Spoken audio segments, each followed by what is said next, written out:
Now I'm going to talk about some of the adverse side effects of food aid.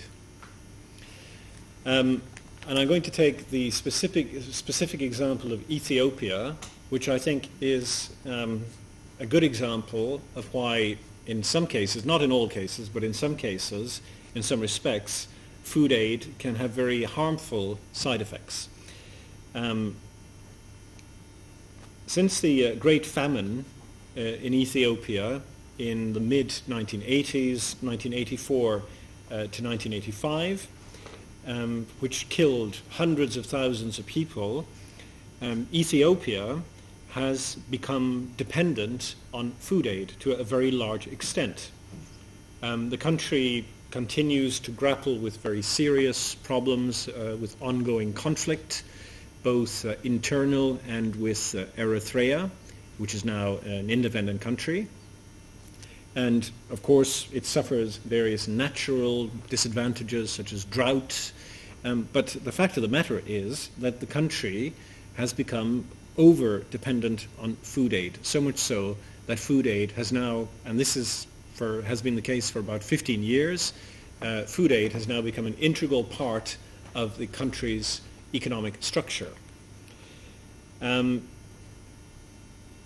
This is something which is now increasingly being criticized because food aid under normal circumstances is provided in emergency situations where there is a sudden collapse in food production, for example because of unexpected, unforeseeable drought or ecological disaster or climatic conditions, or perhaps because of war.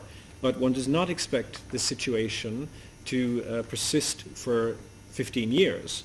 And where it does, and where the country continues to receive massive amounts of food aid year in, year out, there is obviously something not quite right.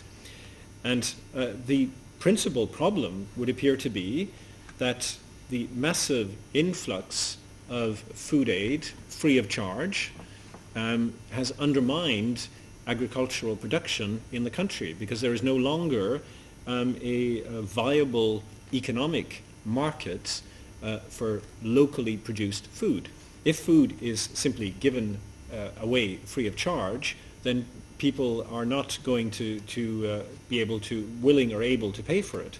And what is even worse is that farmers do not have the economic means, they do not have the income which would enable them to invest in agricultural production and to produce food themselves, which they could then sell. So it becomes a sort of vicious circle, and the more food aid is provided free of charge, the less the local agricultural economy will be able, the less incentive it will have to produce food within the country. And it becomes, as I say, a sort of vicious circle and ends up making the problem even worse than it was to start with.